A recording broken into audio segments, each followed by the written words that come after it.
out there. Wind was light at the start of the race, but again, we would imagine as conditions do, that will evolve over the course of the day. But right now, pretty ideal racing conditions for these athletes here out on the course as our men's leader makes his way through a little town center here of St. Volt. And making his way around the northernmost portion, now headed back west, making his way around the northern loop, this new loop to the Ironman Austria course this year.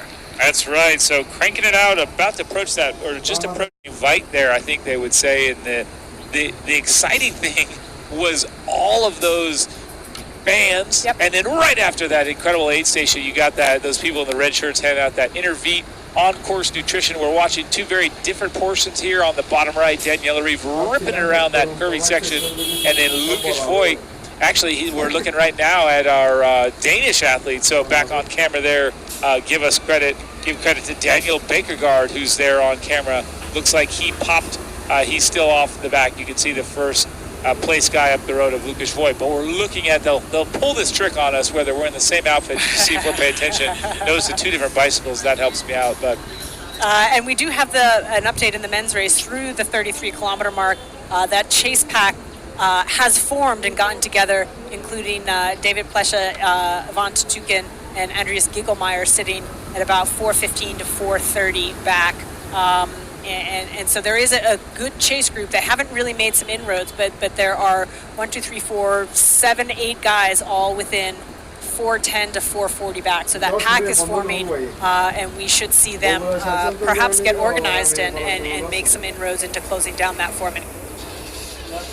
Yeah. That's right. We'll just look here to Facebook again and carry on, because both athletes on camera are wearing their bib on the bike. Jerry Bartolome, you're coming from Hawaii. I know you. And you're asking us about those bibs. I'd rather not have it. Frankfurt, some athletes did actually put them on, but you're right. You don't have to. So the new Ironman global rules state that the pros, actually everyone has to put them on for the run, but you do not have to in the bike. I'll tell you what, there's a couple things here. It used to be where the federation for each venue, the national federation, the governing body decided that. So Mexico, Austria, USA, Germany, for example. Now that's up to Ironman. They said we're going to all do it the same. Reason being, they wanted a standard that everybody can understand. Now, why are they wearing it? That's their choice. I think they just want to save time. They want to have it on. They come out of the water. You got to transition. There's more to do, right, at T2, isn't there, Didi? You don't want to forget it. You don't want to forget it. My guess would be is that there are still some regional differences in that, because all of the pros are choosing to wear it here. My guess is that they were told they have to wear it here. Sure. I think there are still some races. Yes, would you rather not have it? I think it's a personal preference whether you'd rather just sort of put it on in T1 because there is less to do. You're not dealing with socks and shoes and nutrition. That's already on your bike. T1 tends to be a little bit simpler, but my guess is that the athletes were told that they need to wear their bibs here because all of them have opted to do so. And whether or not you'd rather do it or rather not do it, it's the same for everybody. So I don't think it makes a difference. If your choice would be to put it on versus not put it on, but if it's the same for everybody, it's the same for everybody. Didi, I'm wearing my bib right now. I feel like it's just something that's got to be done. Looking at this, we have some questions here asking about the men's field. We have a really, really balanced men's field here is the way that I would say it. If you look at what's going down the road, Ivan Rania, the man has fared very well in Kona. We've also got some folks that are trying to factor into that Kona mix. I would agree that no established past finishers in Kona are here right now. The reason being, I'd speculate, there are so many races to choose from in the summer in Europe. You could race the My Nova Ironman European Championship last week. We saw a ton of talent hit that one. We know that also on this weekend you could race in Roth over in Germany. Another talent pool going off there. But when we have Nice, we've also got Austria, we've got Victoria, then we jump to the USA, we've got Lake Placid coming up with a male championship. We've also got the women's race in Whistler up in Canada. All these great races are going to draw the talent, spread them out, so not everyone can be everywhere. But this one, to me, is exciting because it really is balanced. I think it's a very balanced field. It's a very deep field. Of note, to me, not one single athlete from North America. So it's a very European-centric race. But I like that. I mean, they're racing in Europe. I think the stakes are slightly higher in relatively local crowds. A little bit more visible, perhaps, for their European-based sponsors. But interesting. Usually we see a couple of Americans or North American athletes head over to Europe to take in some of the races, but we're not seeing that in Austria here today. Yeah, we'll just say, you guys, what happened. So, in fact, Andy Potts was one of the guys that came over here last year, and that was kind of neat to see. He took third place, and he was in the mix all day long, and it was something out of new page in his book. You sort of assume they go through the motions and they don't necessarily care, but she probably wants to be a part of this history. Why not? Yeah. You know what? All good guesses. And also, she won the race in Frankfurt last year. And then before that, she actually dropped out. So it was one blemish on her record. Not to forget, she had a tough time that year, and it was kind of like we didn't count it as a strike against. She still only had that 1 second place, but she did have the DNF. And you know what? Why not start over? Pros have the ability to select whatever race they want. You pay a flat fee. You become a member of the pro organization for Ironman. You can sign up, of course, at least at the very minimum, you have to be 3 weeks before the race, be on the start list. But you can sign up anywhere, and then you can just have at it. Pick what you want. But let's just see, Didi, because we don't know. But Paul K, or actually we did, talk to Daniela Reef about why she came here. Let's hear what she had to say.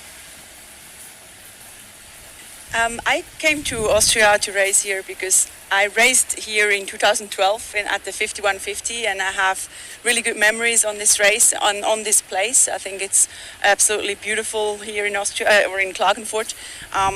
The bike course is stunning, and I think I really enjoy racing on challenging and good bike courses, and that was one of the big reasons also why I came. And I love racing in Austria, so it's good to be close to the Red Bull family also, and that's some reason why I came back. Well, those are good reasons. Yeah, all good reasons. And again, this is accessible by car from her training base in the summertime, so there's a convenience factor to it as well, and so lots of things factor in, and different motivations in different years for athletes choosing different races. Watching from South Africa, well, hello, Mapaseka Pasi Mshali. Hopefully we got that close, but thanks for being here all the way from South Africa. I've seen a lot of Facebook fans coming to us from all over, from Turkey, Istanbul. That's nice to see you. Hello to you as well. Everywhere, that's the beauty of this. From Mexico, that's a nice spot there. North America, ways off there. You must be up late at night, so well done, Manuel Torres, for being there. And then we're watching Daniela stretch it out. So she's really extending that leg, dropping down that heel and getting a little hamstring stretch as she rolls down this super fast downhill. And again, she worked for it. She got up that hill in good fashion. Now she's tucking in aerodynamic a little bit and also stretching out. So this may be part of that descent, as we said. This is a new part of the bike course this year. They've modified the bike course in the past. Had been a two-loop course, and now they've added sort of a northern loop that includes one sort of bigger climb. I think we saw her coming up on that climb, and this could be the descent down into the town where we saw the men come through just moments ago. So again, new part of the course here, adding a little bit of elevation and just some different aspects to the racing. That's right. And now we are close up on what you don't see too often, which is Daniela Reeve out of the saddle, then making a little adjustment to her shoe, both shoes in fact. Yep. This is an accomplished athlete.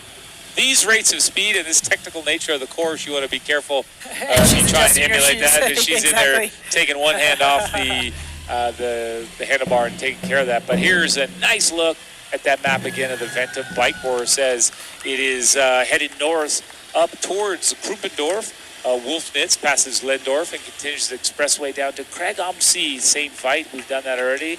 And then it passes through transition zone in Klagenfurt, and then it reconnects with the familiar 55-mile or 90K loop of this course. It features in the previous editions.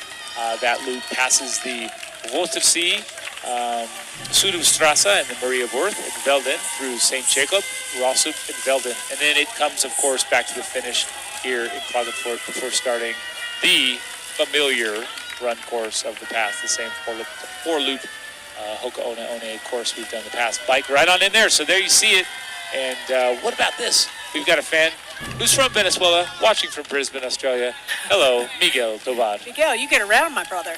Back up here, we are watching as Daniela Reeve grabs a bottle, sips the bottle of Intervite. She has to ditch that bottle inside the aid station if unless she's going to keep it, which she's certainly welcome to do. But rules also state that you have to ditch that bottle inside aid station or it's littering, so something you have to keep track of. And then we're back on the front of the men's race. Some of this gorgeous countryside.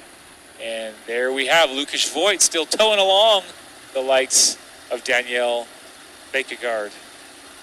And the two teammates continuing at the front of the men's race here.